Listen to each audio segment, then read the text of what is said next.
이십니다. 오늘 이 아침에 하나님 앞에 나와 예배합니다. 기도합니다. 그 말씀을 묵상하기를 원하오니 하나님 그 가운데 임재하셔서 우리를 위로해 주시고 말씀 가운데 용기를 주시고 기도 가운데 승리를 주셔서 남들이 감히 할 수 없는 그리고 이 따라올 수 없는 그리고 걸어갈 수 없는 제자의 길을 오늘도 마땅히 걸어가기를 소망하오니 우리를 붙들어 주옵소서. 세상을 바라보지 않게 하시고 오직 살아계신 예수 그리스도의 십자가의 골고다 언덕을 향하여 오늘도 우리들의 생을 그쪽으로 이끌어갈 수 있도록 허락해 주옵소서. 오늘도 말씀을 듣겠습니다. 하나님 주의 종의 입술에 이미 마이크로 쓰시고 이미 확성기로 쓰셨사오니 오늘 시간 하나님의 말씀이 잘 전달되어서 저희들에게 영이 살이 되고 피가 되어서 그 말씀 붙들고 오늘도 승리하며 살아가는 하나님의 교회, 하나님의 사명자들이 다 될 수 있도록 인도하여 주옵소서. 오늘 기도하는 것들마다 응답되게 해 주옵소서. 오늘도 부르짖을 때에 우리들의 부르짖는 소리를 하나님 외면하지 마시고 귀를 닫지 마시고 오늘도 활짝 열어서 하나님 우리들의 기도를 받아 흠양하여 주시고 그 하나라도 땅에 떨어지는 기도가 되지 않도록 하나님 이 시간 우리를 불쌍히 여겨 주옵소서. 우리들의 마음을 찢습니다. 우리의 상한 영혼, 상한 심령을 이 시간 주님 앞에 드립니다. 하나님 받아주시는 은혜가 오늘 이 아침에 이 시간에 있게 하여 주옵소서. 쉽지 않습니다. 예배하는 것 쉽지 않습니다. 말씀을 읽고 듣고 묵상하는 것 결코 쉬운 일이 아닙니다. 기도하는 것도 하나님 쉬운 일이 아닙니다. 그러나 우리는 감히 이 길을 가야 합니다. 왜냐하면 이 길이 생명의 길이고 하나님이 원하시는 길이기 때문입니다. 하나님 우리를 이 시간 만져주시고 세상의 모든 것들 다 내어놓고 오직 하나님만 바라보고 우리들의 속마음을 드리고 그리고 하나님의 응답하심을 통해서 오늘도 새로운 하루, 새로운 삶이 우리 가운데 펼쳐질 수 있도록 인도하여 주시옵소서. 하나님 이 시간 말씀으로 들어가겠사오니 하나님 성령께서 도와주시고 우리들의 귀와 우리들의 마음을 열어서 오늘도 말씀을 아멘으로 받을 수 있도록 하나님 역사하여 주옵소서. 예수님의 이름으로 기도드립니다. 아멘. 시편 1편 오늘부터 시편 강의가 시작되죠. 시편 1편 1절에서 3절까지 주보에 나와 있는 대로 1절에서 3절까지만 오늘 시간 보도록 그렇게 하겠습니다. 저희 시간이 7시까지잖아요. 그러니까 예배 말씀 후에 남은 시간은 자유롭게 기도하시면 좋을 것 같아요. 한 30분 정도 기도하시면 될 것 같습니다. 그래서 시편 1편 1절에서 3절까지 우리 몇 절 안 되니까 우리 다 같이 한 목소리로 한번 읽어볼까요? 시작. 복 있는 사람은 악인의 길을 따르지 아니하며 죄인들의 길에 서지 아니하며 오만한 자의 자리에 앉지 아니하고 오직 여호와의 율법을 즐거워하며 그의 율법을 주야로 묵상하는 자로다. 그는 시냇가에 심은 나무가 철을 따라 열매를 맺으며 그 잎사귀가 마르지 아니한 같으니 그가 하는 모든 일이 다 형통하리로다. 아멘.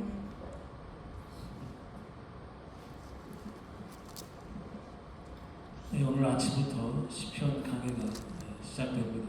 첫 번째 시편 말씀을 통해서 새롭게 주시는 하나님의 은혜가 항상 우리 가운데 있기를 소망하면서 시편을 향해서 걸어가 보도록 그렇게 하겠습니다.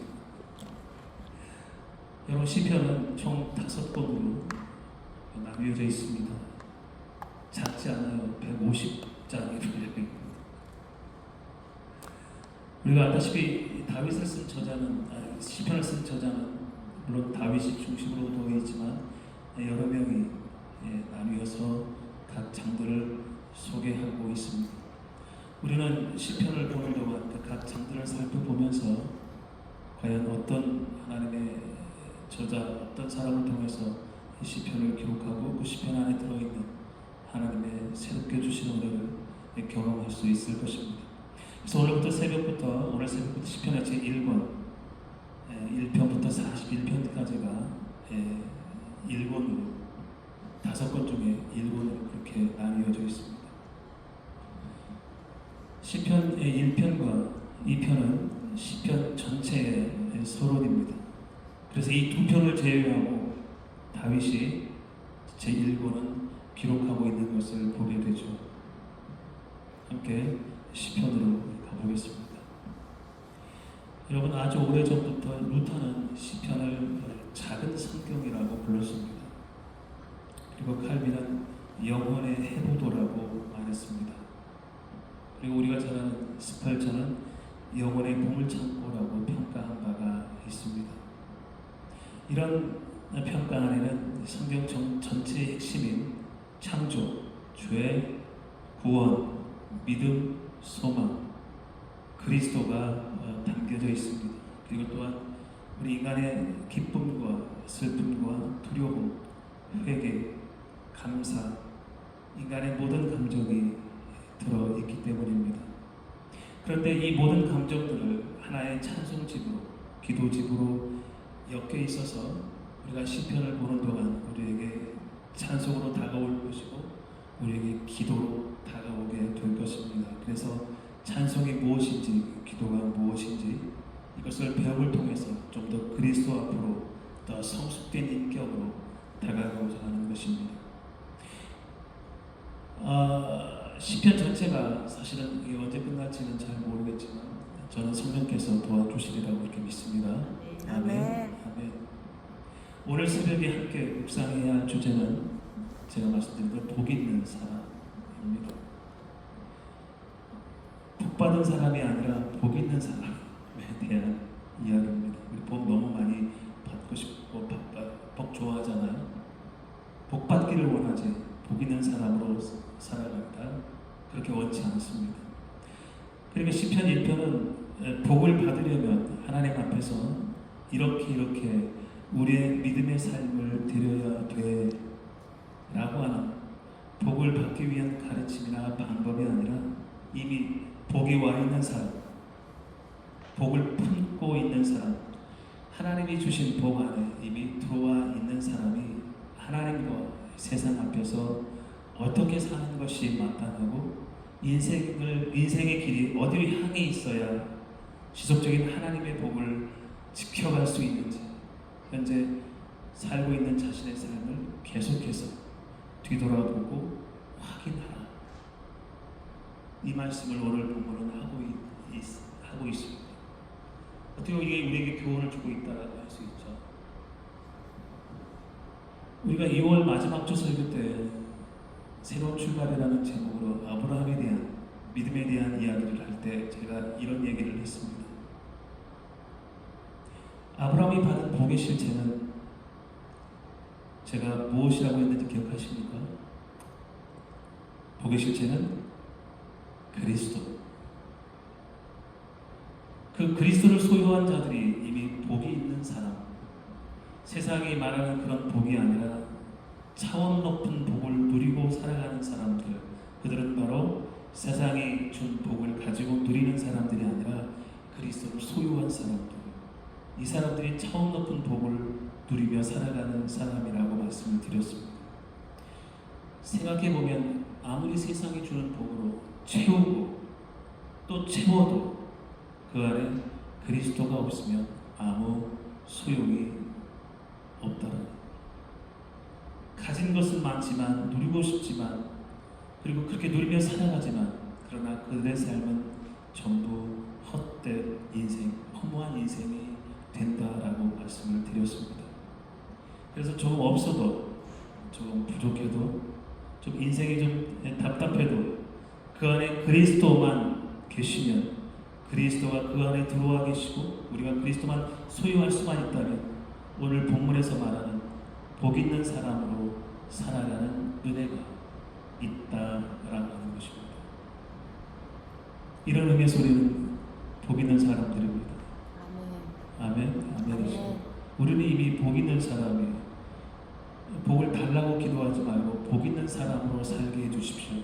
이게 성도의 바른 기도입니다. 여러분 1절부터 3절까지는 복 있는 사람이 살아가야 할 길을 보여줍니다. 그런데 궁금합니다. 하나님 왜 복 있는 사람들로 복수로 쓰지 않고 왜 복 있는 사람, 왜 단수로 기록했을까요? 우리가 앞으로 시편을 계속 보겠지만 시편은 많은 사람들이 아니라 한 사람에게 초점을 맞추고 있음을 알게 돼요. 하나님은 언제나 다수에게 관심이 없으십니다. 하나님은 언제나 한 사람에게 관심을 갖고 집중하셨습니다. 그리고 그 한 사람을 통해 일하셨습니다. 아브라함과 이삭과 야곱 그리고 다윗을 지나 그리스도에게까지 모두 한 사람으로 시작된 이 믿음의 계보가 결국은 그리스도가 주시는 영원한 생명, 구원에 이르는 계보를 잇게 하셨다는 것을 보게 될 때 하나님은 역시 한 사람, 여기 나와 계신 한 사람 한 사람을 들어서 사용하신다고 말씀하는 것입니다. 나 한 사람을 통해 오늘도 하나님은 일하시고 계신다는 것을 알게 될 때 내가 얼마나 하나님 앞에 세상 앞에 귀한 사람인지 알 수가 없습니다. 여러분이 그렇게 귀한 존재예요. 그게 귀한 사람들입니다. 막 쓰다버리는 그런 사람들이 아니라 얼마나 하나님 앞에 귀한 사람들인지 여러분들 스스로가 알고 믿음으로 고백되어질 때 이 세상 귀한 사람으로 살아갈 수 있습니다. 그러나 여러분들 스스로 여러분들의 인생을 하찮게 여기잖아요. 그럼 여러분들의 인생은 하찮게 갈 것입니다. 그러나 하나님은 결코 우리를 하찮게 지으셔서 하찮게 살아가다가 하찮게 가라고 우리를 세상에 결코 보내신 적이 없습니다. 우리 모두 복 있는 그 한 사람이 되었으면 좋겠습니다. 계속해서 복 있는 사람의 길은 악인들의 꾀를 쫓지 않는다고 말씀합니다. 여기서 악인들 히브리어 레샤임은 하나님을 무시하고 자신의 뜻대로 살아가는 사람들을 의미합니다. 하나님께 생각을 두지 않습니다. 자신의 생각을 앞세웁니다. 이들은 향해서 성경은 악인들의 꾀라고 표현했습니다. 그리고 이들은 죄인들의 길에 서지 않습니다. 죄인들에 해당하는 히브리어 하타임은 하나님의 뜻을 벗어나서 죄를 습관적으로 행하는 사람을 의미합니다. 죄가 습관적이에 죄인들의 길을 걷고 그 길에서 결코 돌아서려 하지 않는 사람들, 이 사람들을 성경은 오늘 죄인들이라 그렇게 말합니다. 또한 복 있는 사람은 오만한 자의 자리에 앉지 않습니다. 여기서 오만한 자의 히브리어 원어 레침은 조롱한다, 비웃는다라는 의미입니다. 하나님의 말씀을 우습게 여기고 그리고 다른 사람의 믿음까지 비웃고 조롱하는 사람들, 이들을 성경은 오만한 자들이라고 그렇게 표현했습니다. 중요한 것은 이들이 공동체의 자리에 속한다는 것입니다. 여러분, 악인들, 죄인들, 오만한 자들은 단수로 쓰여진 게 아니라 복수로 쓰여졌어요. 이들은 항상 무리를 짓습니다. 혼자 다니지 않아요.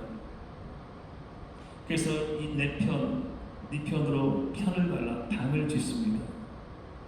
그리고 하나님과 교회를 대적합니다. 여러분, 이것은 하나님 앞에서 무서운 범죄입니다. 우리는 악인들과 죄인들과 오만한 자의 자리에 앉지 않고 그들과 어울리지 말아야 하고 그들과 함께 있지 말아야 합니다. 성경 주석가들은 이것을 죄의 진행 과정으로 보았습니다. 처음에는 악인들의 꾀, 생각을 받아들입니다. 아무리 그 생각을 듣지 않으려고 해도 자꾸 듣다 보면 당연히 영향을 받습니다. 그리고 죄인들의 길에서 그들의 행동을 따라하게 되는 것입니다. 그리고 마침내 자리를 펴게 되는 것입니다. 처음에는 손님처럼 다가오죠. 그리고 그 죄 해결의 동행자가 됩니다. 마침내 오만한 자들의 자리에 앉는 영원히 상주하는 영주권자들이 되는 것입니다. 그래서 스펄전은 죄의 첫걸음을 경계하라. 첫걸음을 허용하면 마지막까지 가는 길은 생각보다 빠르다. 그렇게 이야기했습니다. 여러분, 새가 머리 위로 날아다니는 것은 결코 막을 수 없습니다. 그러나 우리 머리 위에 앉아서 둥지를 트는 것은 얼마든지 우리는 우리 힘으로 막아낼 수 있습니다. 이처럼 우리는 죄라고 하는 것에 언제나 매일매일 노출이 되어 살아갑니다.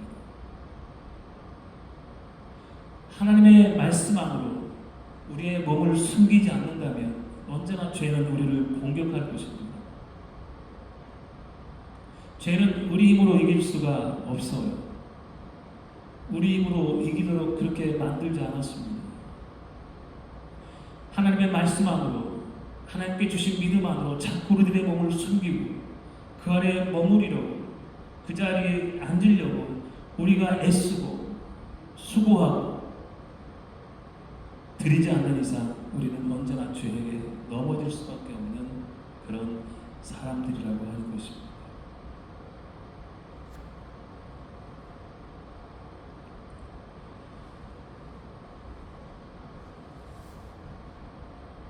죄에 대한 공격으로부터 맞설 수 있는 길을 오늘 2절이 알려줘요.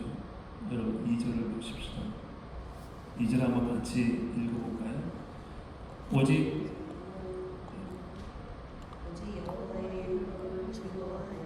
그의 율법을 주야로 묵상하는도다.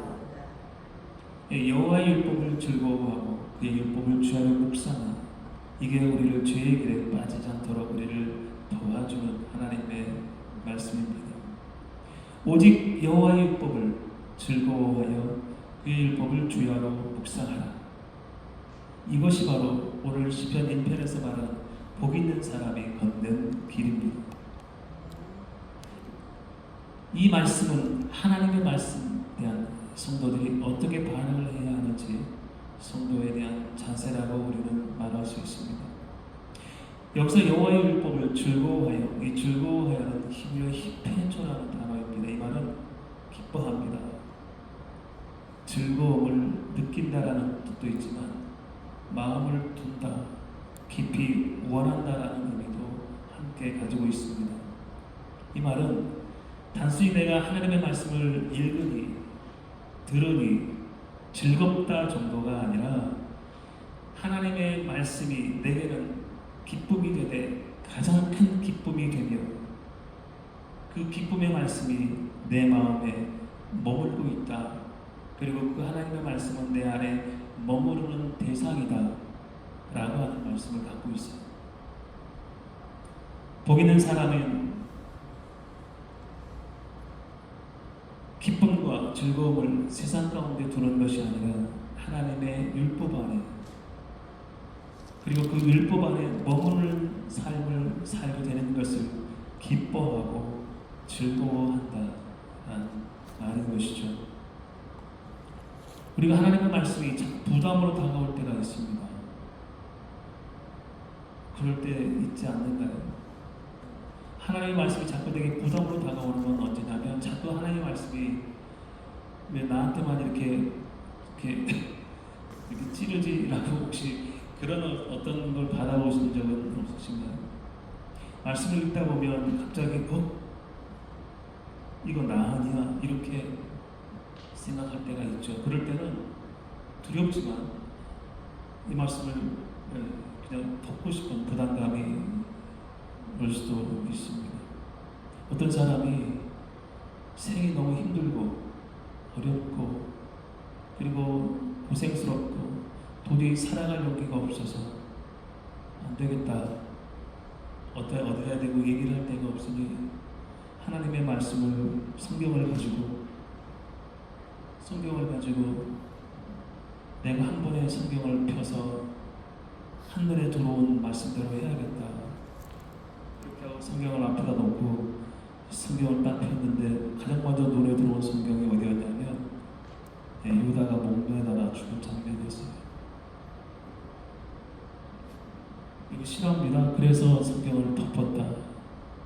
이 말씀은 우리에게 이렇게 부담으로 다가오는, 원래 하나님의 말씀이 부담으로 다가와야 되지 않지만 부담으로 다가온다.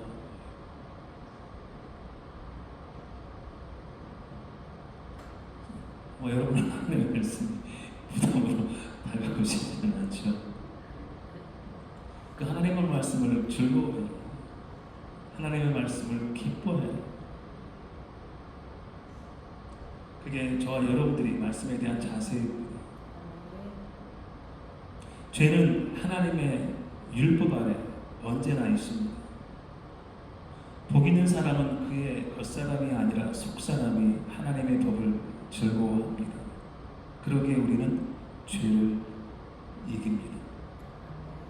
죄를 이길 수 있게 하는 것은 오직 하나님의 말씀밖에는 없습니다. 아멘.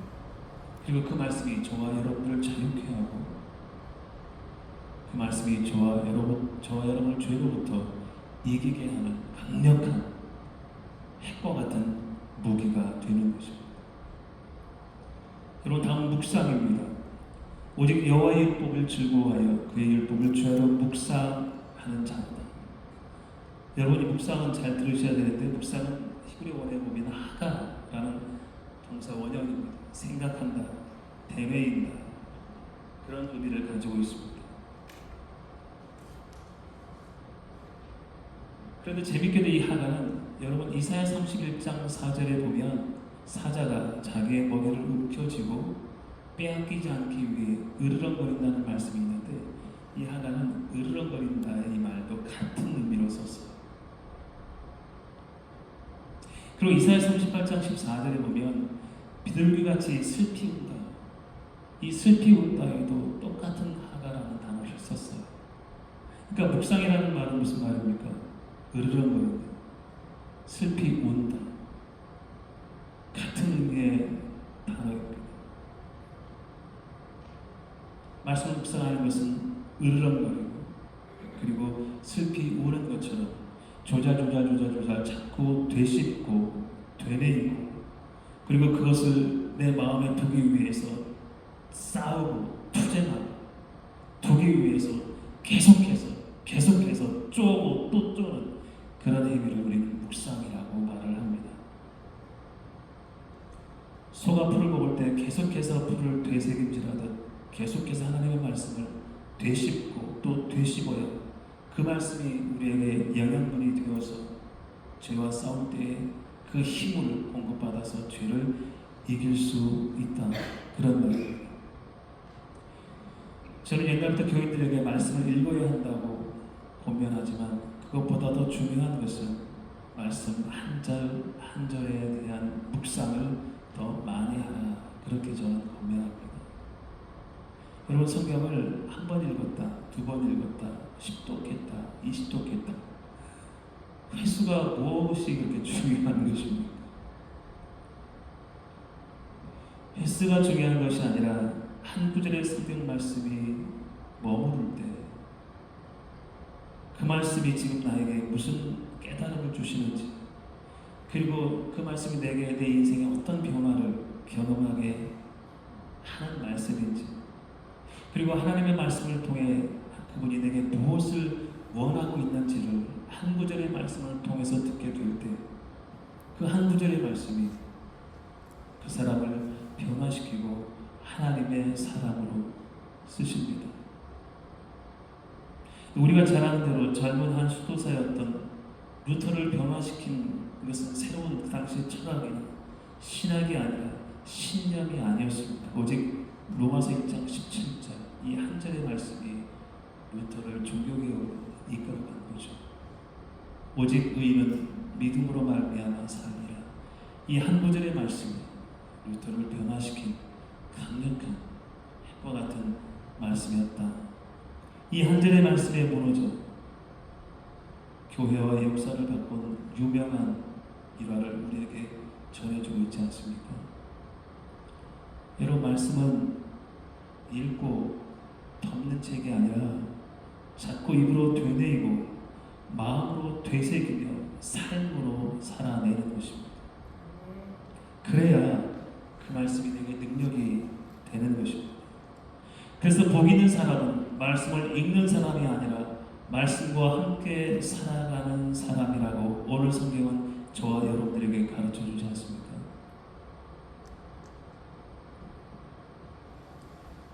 그리고 복 있는 사람은 형통의 삶을 살아갑니다. 여러분, 형통은 사전적으로 보면 순조로울 형, 통할 통을 써서 모든 일이 막힘없이 순조롭게 지나간다는 뜻입니다. 세상적으로 보면 성공한 사람들의 모습이죠. 그러나 오늘 말하는 형통은 세상적인 성공을 말하는 것이 아닙니다. 세상적인 성공에는 그리스도가 빠져있기 때문이죠. 히브리어의 형통의 찰나는 하나님으로부터 하나님의 뜻 안에서 이루어지는 성공이 우리가 가지는 참 성공, 진정한 성공이라고 가르쳐줘요. 그러니까 무엇을 하든지 간에 복을 누리든지 복을 갖든지 복된 삶을 누리든지 성공한 삶을 누리든지 간에 중요한 건 안고 없는 찐빵이 되지 말아요. 그 안에 안고 대신 그리스도가 빠져 있으면 아무것도 아니라는 거죠. 우리 안에 그리스도가 있습니까? 우리 안에 하나님의 말씀이 있습니까? 그러면 우리는 이미 복 있는 사람이며 우리는 이미 성공한 사람들입니다. 쫓지 마세요. 복을 쫓지 말고 성공하려고 애쓰지 말아요. 그럴 때일수록 오직 그리스도는 우리 안에서 떠나갈 확률이 더 높고 그분을 잊고 살 확률이 더 큽니다. 그분을 소유하시면 세상을 다 가집니다. 그분을 소유하시면 이 세상이 다 내 것이에요. 그분이 빠져있기 때문에 언제나 우리는 무언가를 쫓고 채우기 위해서 갈망하고 달려가면서 스트레스를 받는 삶을 살아가게 되는 거죠. 그렇게 살지 않기를 바랍니다.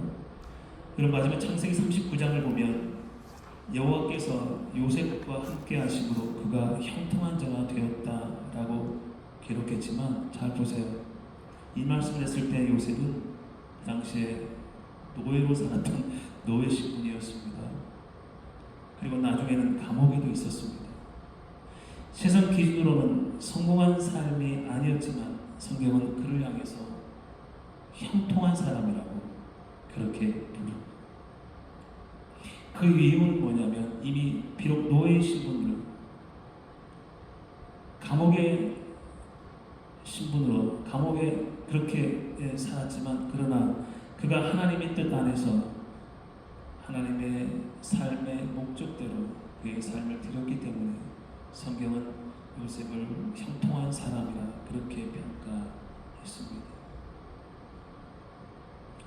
하나님을 오늘 이 새벽에 이 아침에 다시 소유하고 있는 줄을 다시 한번 바라보시는 오늘 귀한 은혜가 있기를 바랍니다. 그래서 오늘 3절의 형통은 복 있는 사람은 고난이 없는 삶을 결코 의미하는 것이 아니라 고난이 오더라도 하나님과 동행하고 하나님의 말씀을 따라 살며 하나님의 뜻이 이루어지는 삶으로 결국 열매를 맺는 삶을 살게 하시는 하나님의 은혜에 대한 성도의 고백이라고 할 수 있습니다.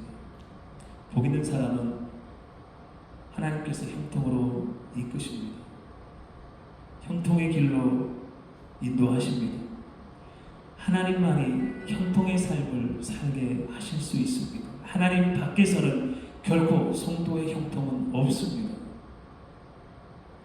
우리가 깊은 바다에 빠졌더라도 구조하는 손길 안에 있으면 우리는 죽지 않는 것처럼 하나님 안에 있으면 언제나 형통의 삶을 살아갈 수가 있을 것입니다. 아멘. 여러분, 오늘 이 새벽에 하나님의 말씀은 우리에게 한 가지 질문을 던집니다. 당신은 복 있는 사람입니까? 아멘. 이 질문에 대한 답을 주신 이 말씀을 묵상하며 오늘도 찾아보시는 저와 여러분이 되기를 바랍니다. 성령 하나님의 도우심을 구한다면 하나님께서 오늘 이 새벽에 우리에게 새로운 깨달음과 기도에 대한 응답을 주실 것입니다. 기도하겠습니다. 하나님, 오늘도 우리에게 주신 말씀을 통해서 다시 한번 깨닫습니다. 우리가 그동안에 구했던 복은 그리스도가 그 복의 실체이며 그리스도가 빠져 있다면 그 복은 참된 복이 아니며 참된 성공이 아니라는 것을 다시 한번 깨닫게 됩니다. 오늘 이 새벽에 하나님 앞에 기도할 때에 하나님, 내가 진짜 복 있는 사람으로 그 길을 걸어가고 있습니까? 라고 하는 이 질문을 가슴에 품고 그 질문에 대한 답을 하나님의 은혜 가운데 찾아서 오늘 하루도 복 있는 사람, 형통의 삶을 살아갈 수 있도록 우리를 인도해 가시옵소서. 우리 이 새벽에 이 아침에 하나님 앞에 기도하는 제목들이 많습니다. 어떤 기도, 어떤 제목을 놓고 기도를 하든 저의 형편과 사정을 아시는 하나님께서 이미 다 알고 계신 줄로 믿사오니 들으시고 응답해 주시옵소서.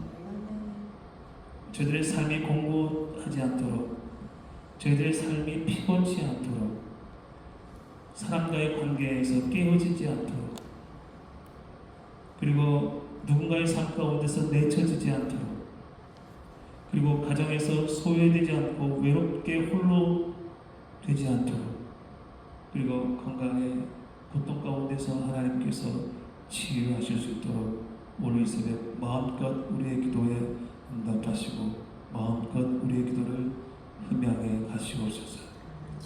우리 모두는 다 하나님의 영광을 위하여 지음받고 이 세상에 던져진 존재들이기에 오늘도 우리의 삶 가운데 하나님의 영광을 가리는 일이 없도록 우리의 삶을 구석구석 만져주시고 인도해 주시옵소서. 우리의 마음을 찢고 하나님 앞에 소리쳐 부르짖으오니 하나님, 이 부르짖음에 외면치 마시고 하나님의 사랑 가운데 응답해 주시옵소서. 예수님의 이름으로 기도드립니다. 아멘. 여러분, 이 시간 기도하실 때 교회를 위해서 좀 기도해 주십시오. 교회를 위해서. 그리고